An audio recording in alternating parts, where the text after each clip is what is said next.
Folks, my name is Brian Chatham. I'm a Ducks Unlimited agronomist here in South Dakota. And today we're going to talk about cover crops in 60-inch corn and how they can benefit your land.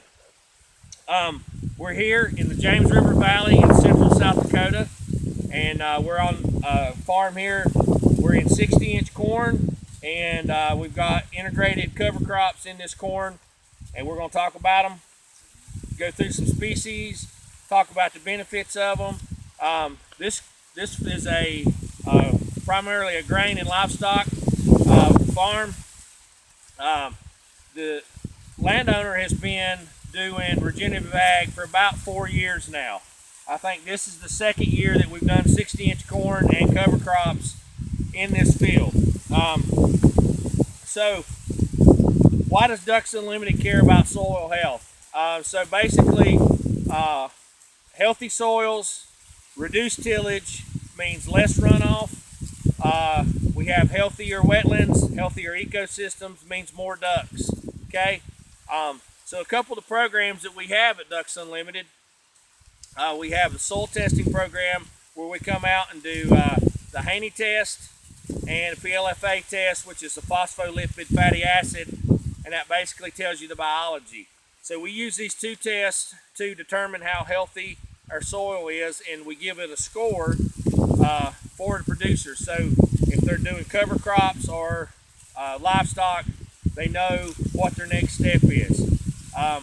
So we also do consultations with landowners on this stuff, and we do have some cost share programs available in different watersheds in the state.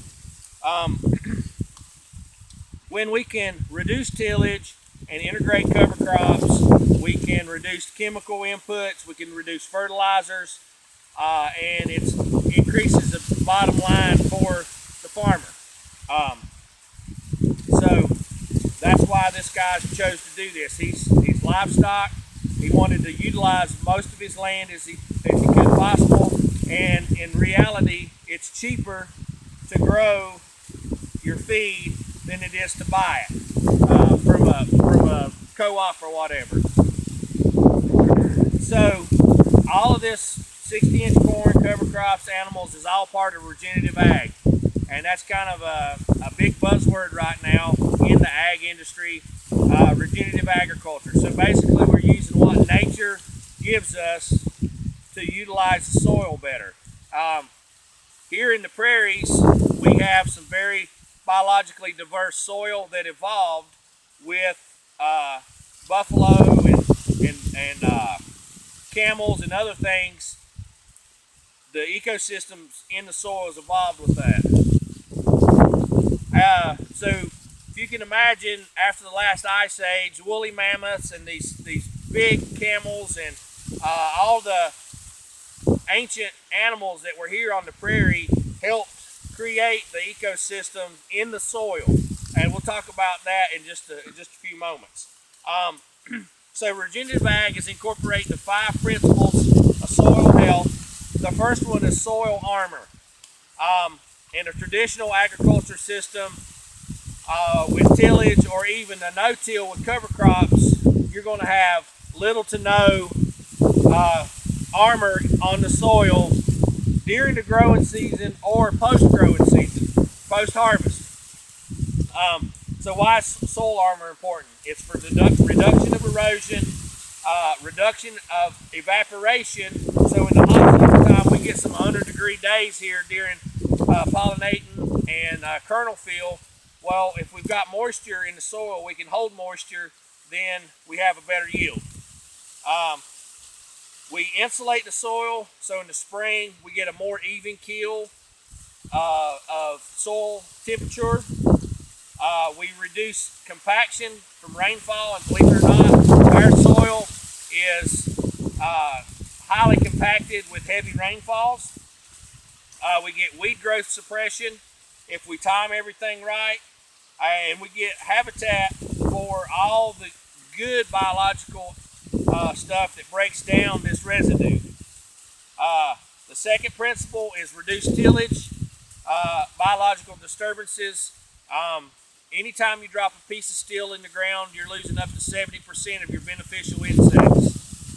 Also, you're losing carbon to the atmosphere that's been stored, and that carbon's part of the nitrogen cycle, which nitrogen fuels everything we do.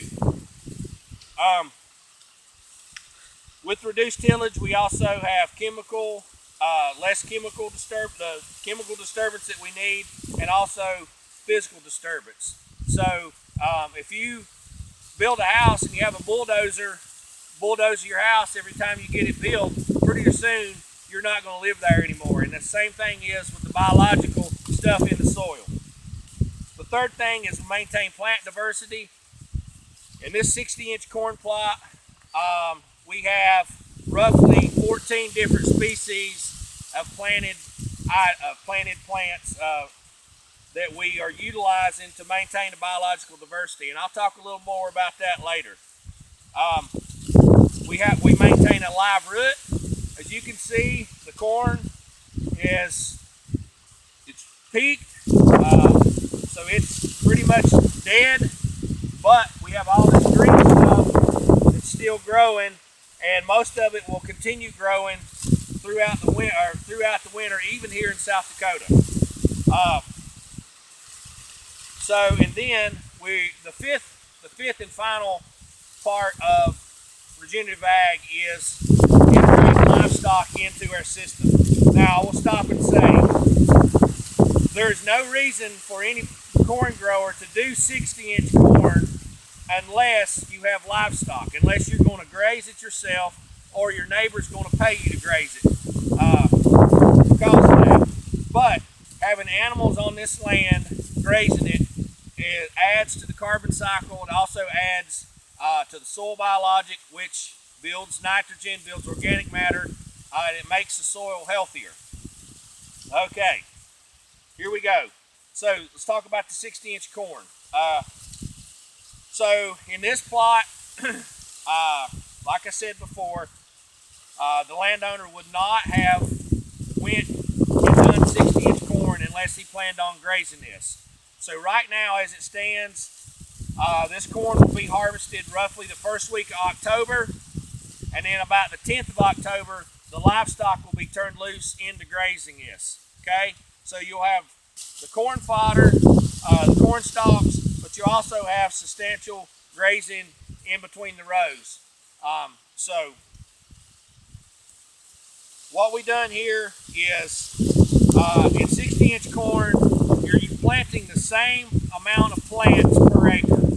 Okay, so if you plant 32,000 plants in your 30-inch rows, then in your 60-inch rows, you're going to set your planter up. You'll block off every other row, obviously, on the 30 inches, and then you're going to plant your planter population will be at 64,000. You'll see there's some skips in this corn. Wet planting conditions this spring prevented a good final stand, and that's just, that was just a factor of this year.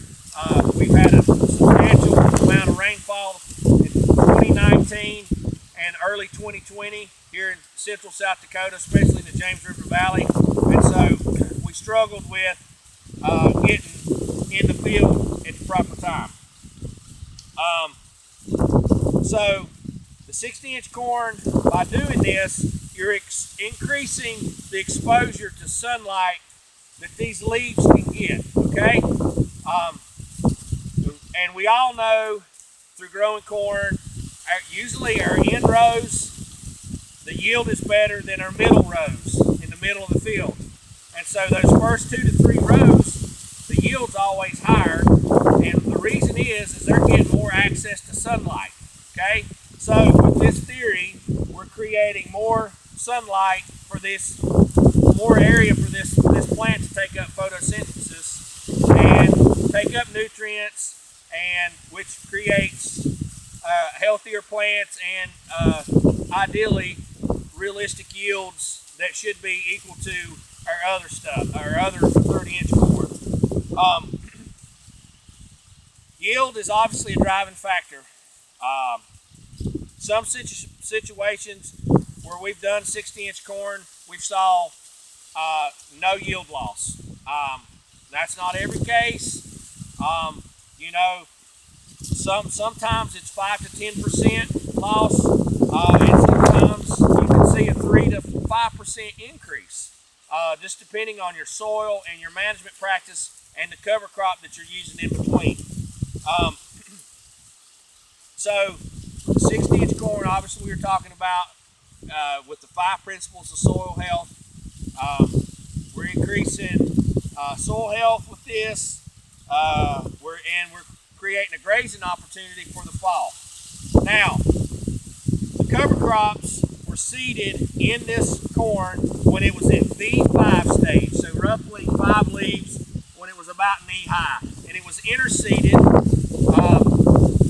with a no-till drill with 3 rows blocked off. And obviously GPS coordinated so we didn't run over any corn. So, and we'll go to another field in just a minute where they used another mix, and you'll see some different cover crops and how all that was seeded. There's several ways you can utilize the seeding in the 60-inch corn. We've worked with producers that's used their 15-inch planter and planted 3 rows in between it. We've done drills. We've run whirlybird spreaders with GPS down the rows. We've had it flown on. It's just whatever works best for your system that we do this. So when you're doing this, obviously the variety of corn you select has to fit your operation, but it also needs to fit the 60-inch. Not all 60-inch corn, not all varieties of corn will fit in a 60-inch situation. Okay, I like a heavy flex ear, something that's going to get medium tall, but that has a lot of leaf area. Okay, so then you got your corn. Then what we discussed, what do we plant in this in our corn? Well, let's first of all go down that rabbit hole. Is you have to select the species that best fits your operation. So if you're going to graze, you got to figure out some stuff you're going to get some tonnage for, but also some plants that are going to put some nutrients in the ground. So in this system, I'm going to show a couple right here that we have growing in this system. Not all of them we'll get to see. We'll see some more as we go. But here at my feet, this is forage turnips. Okay, here's some vetch. Okay, that's putting some nitrogen in the ground. Right here you'll see some crimson clover, more brassicas. Here's some, let's see, that's sweet clover. Right here you have mung beans, a legume that's going to put some stuff, put some nitrogen in the soil. Here's some sorghum. You can look down through there. We do have a little bit of weed pressure in a place or two. Here's a radish that's obviously grown and bolted. Here we have another radish growing. Here's some more brassicas. And also present in here that we're not seeing is we did have buckwheat in here. And I think we had a frost last week and fried it. Behind Cassie, who's holding the camera, she's one of our biologists. There's okra, okay, right there. And then we have, there's a nice okra plant that does a whole lot for soil health. And then we have some brown top millet here. So, like I said, there was originally 11 species in this, and the frost got some of the weaker species, but you know, for overall, there's a decent amount of grazing in here. We'll look at a plot later that has some more, and look at another plot in the end that has a whole lot of grazing in it. But so you have to select the species that best fits yours. You need a good carbon to nitrogen ratio of plants in here. So you don't want a lot of carbon because corn is a heavy carbon plant. And you also don't want a ton of legumes if you don't have that balance out. So what we're trying to do here, so the main goal in this plot was, you'll see in just a second, to increase tilth, to help the soil, because we're in a clay loam, a real heavy clay loam soil, and it actually has cracks running through it right now because we were really wet in the spring and it got extremely dry.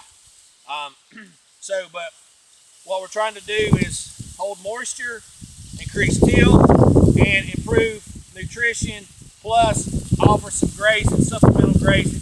So supplemental grazing is, you're not going to, in most situations, you're not going to replace your prairies or your stockpiled, cool or warm season forage with this scenario. It's a supplemental grazing that takes pressure off your other pastures, and it keeps them out of the feedlot longer in the winter. Okay. Takes some planning, takes some long-term thinking, but in all reality, it's most beneficial. You're getting nutrients back from this that you don't have to put down. For example, the legumes are putting nitrogen out. The buckwheat, we had some flax in here that's putting phosphorus and microbial activity in the soil. And so that's just beneficial to our overall program. Okay?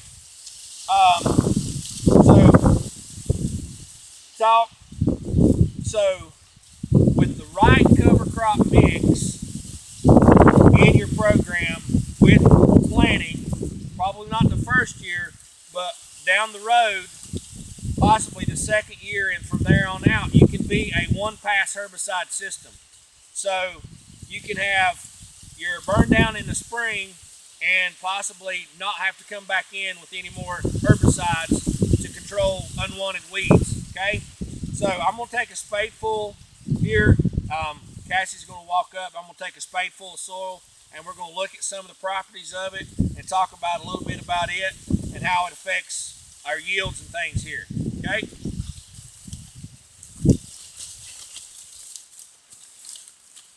So you can see it's pretty hard. We've got a lot of vetch right here. Let me peel this back. So here's some of our other cover crops that died off with the frost. Those are probably millets. Okay,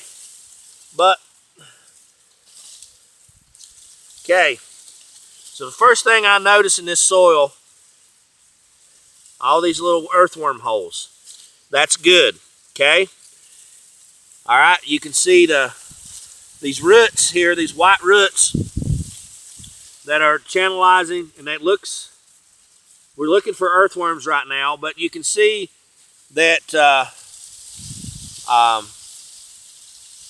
the soil is actually pretty good, in pretty good shape. We've got some conglomerates going on here where earthworms have kind of built the soil.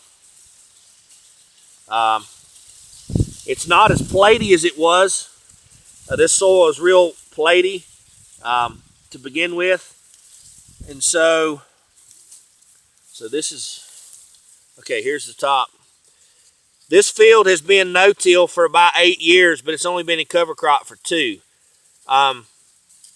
We got a lot of root structure in here, so we're really starting to build this back. Yeah, this is really good right here. You can see where the earthworms have worked in here. Here's another chunk. Got a pretty good dirt smell, which means there's carbon in here. But you can see we're down about 6 or 8 inches, and we got roots growing right here. So, and there's some old roots that are rotting out. But overall, even as dry as we've been here, you can see how this is pretty gumbo clay here. It's wanting to ball up, but we've got some good aggregates going on in this. So this is much better. The soil is much better a year later than it was last year at this time. You can see right here is a good example. where these earthworm castings was on top of the soil. You got the same thing going on right here. So, and you can also see the crack. So we're early in this system, and eventually in the next couple years, probably cracks will be eliminated. We get a good cover crop. Organic matter gets built up. We get some good water holding capacity. So anyway, the soil looks to be pretty healthy. It's healing itself, and I guarantee you, after a winter of grazing in here, we can come in here and find some earthworms or some more earthworms in this system. Okay, so we're gonna stop right here in this corn. I want to show some of the yield. We've got some pretty nice corn growing in here. The landowner's whole purpose was to maintain or reduce or only take a small yield cut without having to apply a lot of chemicals and a lot of chemical fertilizer. Now, we're not completely chemical free and we're not fertilized free, but doing some yield estimations, this guy's only going to take about a 5 to 7% yield loss for this area in his farm average, but he's also gaining a lot of cattle feed in here. So we're going to take a break.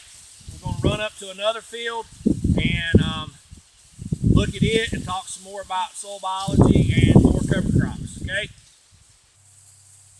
Okay, here we are. We're in another 60-inch corn plot, just a little bit north of where we were on the same farm. So we got different species in this cover crop, or in this situation. We'll talk about a few of them. We got annual ryegrass.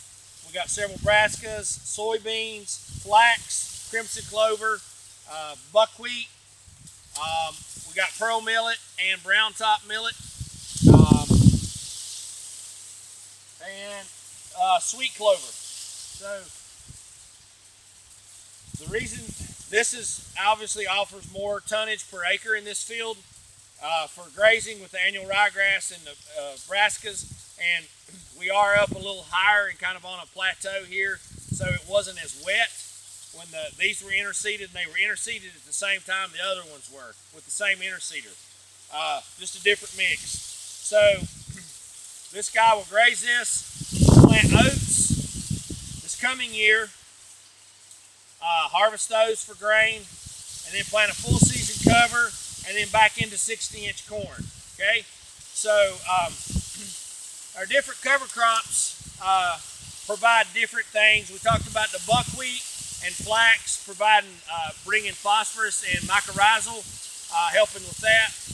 One of the things that we're seeing, especially in full season covers, which you're allowed to do, or which you're capable of doing in corn, in 60-inch corn, is sun hemp.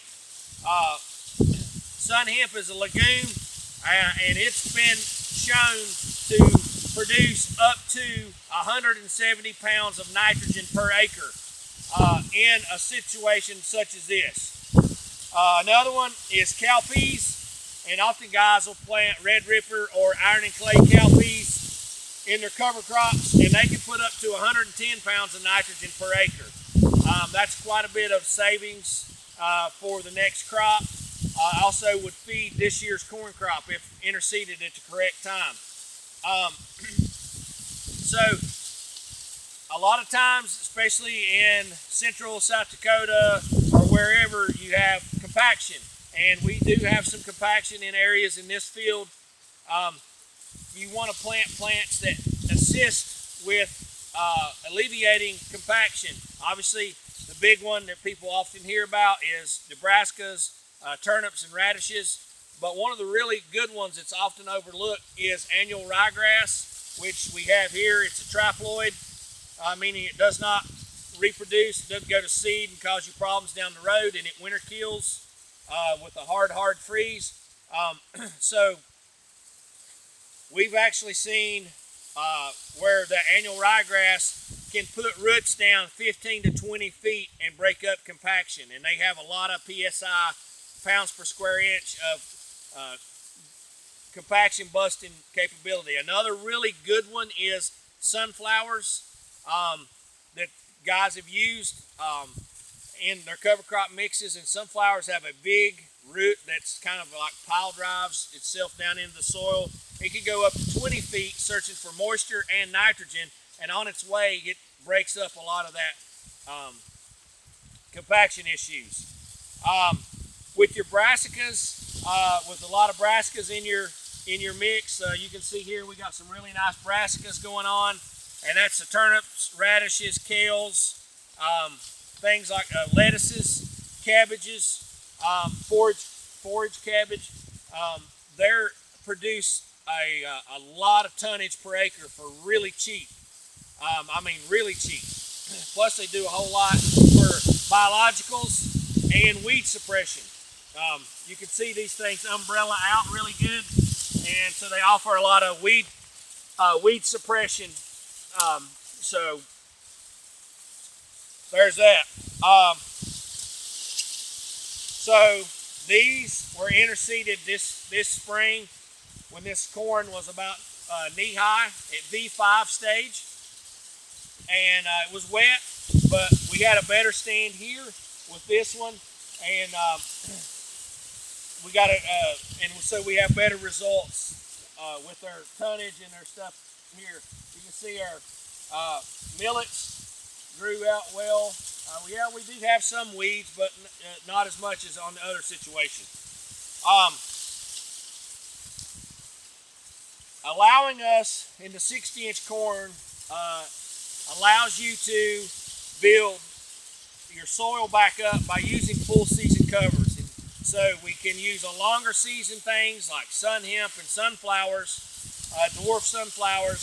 They won't affect us harvesting the corn, but will help with what's going on in the middle. So next year, or 2 years, when the guy comes back in to plant his corn, so this corn row will be in this row middle where I'm standing, and so you keep rotating it around like that. We're allowed to use, we're able to use larger seeded legumes, such as guar beans, mung beans, sun hemp, milgar or butterfly peas, things like that are the larger season that usually larger seeded that we usually wouldn't get ready be able to use in a corn system.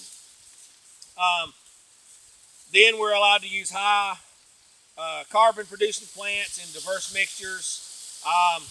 There's on one of our plots in this field, or on this farm, there's 31 species in his cover crop mix, and there's everything out there. You got a lot of legumes, a lot of brassicas, a lot of high carbon plants, millets, and other things, sunflowers. Phacelia is a good one to use, proso millet, white sweet clover, and could go on and on with that. Again, when we plant our cover crops this year, we got to be thinking in the future what we're planting so we don't get some issues. An issue that occurs sometimes is if producers are in corn this year and they fly or interseed rye, cereal rye, and then the following year they're wanting to do oats or wheat or barley, spring oats or barley. You can get contamination that way, overwinter stuff, contamination. So that's one of the things you have to plan for in the future. You obviously want something that's going to give you really good weed suppression and a good place to plant. So we're going in a second. We're going to look at the soil here and how good the tilth of it is, and as it compares to the other one. And later, I'm going to show you a slide where we interseeded. Got a tractor coming by. Sorry.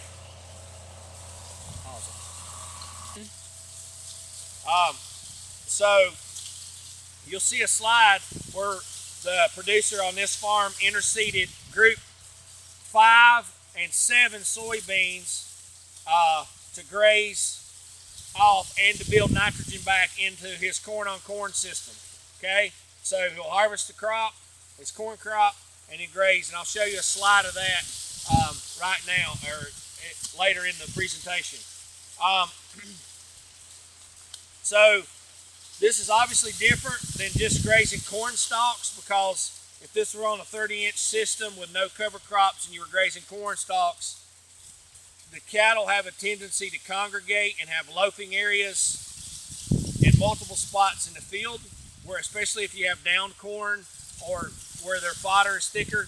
But with this system here, grazing, you have a more spread out, even keel of manure, and you don't have the hoof prints and all that mess you have to deal with just grazing corn stalks. So we'll look at some soil, and then we'll talk a little bit about the producer's perspective, and then we'll finish up here. So we'll try to get in with this. We got, let's talk about species here. We got flax, we got crimson clover, we got Nebraska, and we got annual ryegrass in here. There's some crimson clover, and you can see the crack in the soil. Again, we're still in this heavy clay gumbo here. And here's one of our millets that we'll graze, but take a sample here. Pretty hard right there.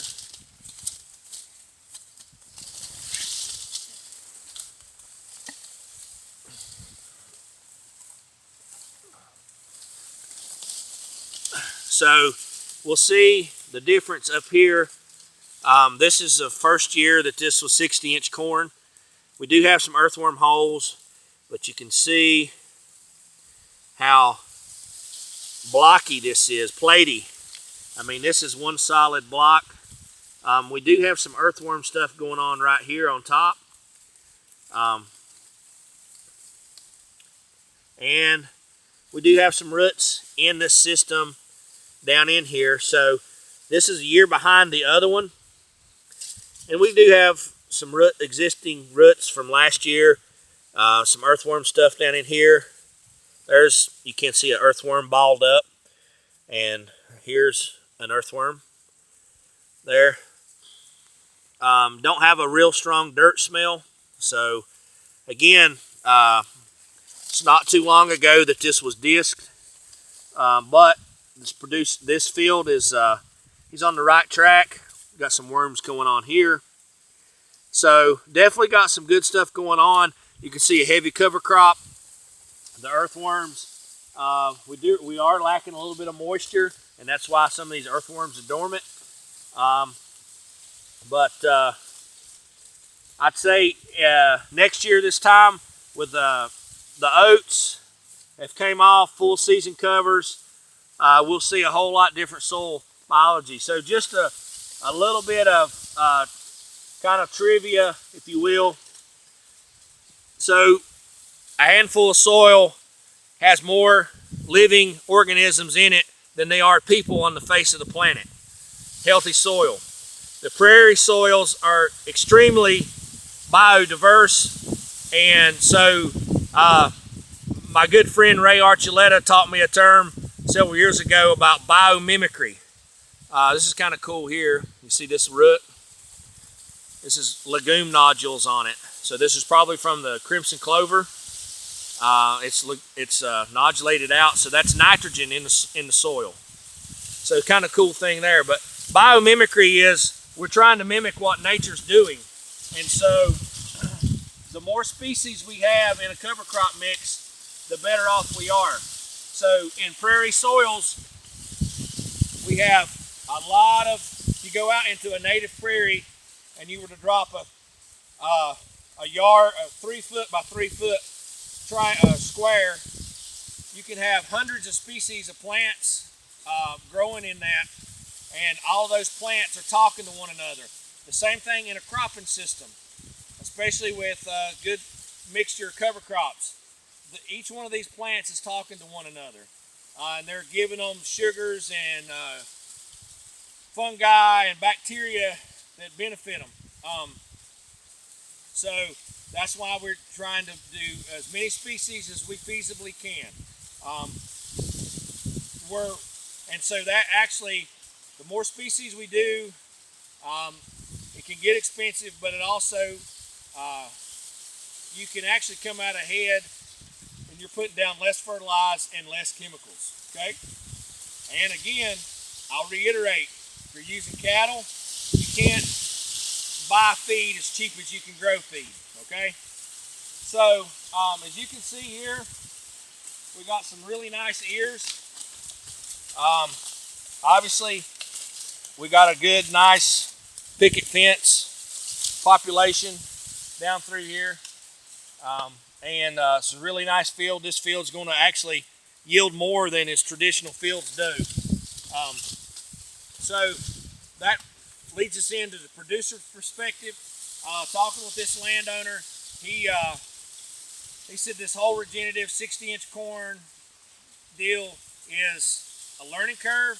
He's very happy with it, and he's extremely happy with the amount of grazing and the relief he gets from his native pasture ground, and he doesn't have to bring his cows into the feedlot nearly as early with this system. He's able to graze out in here sometimes till after the 1st of January, depending on the weather. So that reduces his input costs by having to buy feed. So if you guys have got any questions, feel free to raise your hand. Do that. We're going to show a few more slides with some pictures from some other parts of the farm and some other tidbits of information about 60-inch corn, but appreciate it. Be sure to ask us questions and look forward to working with you. Thanks, guys.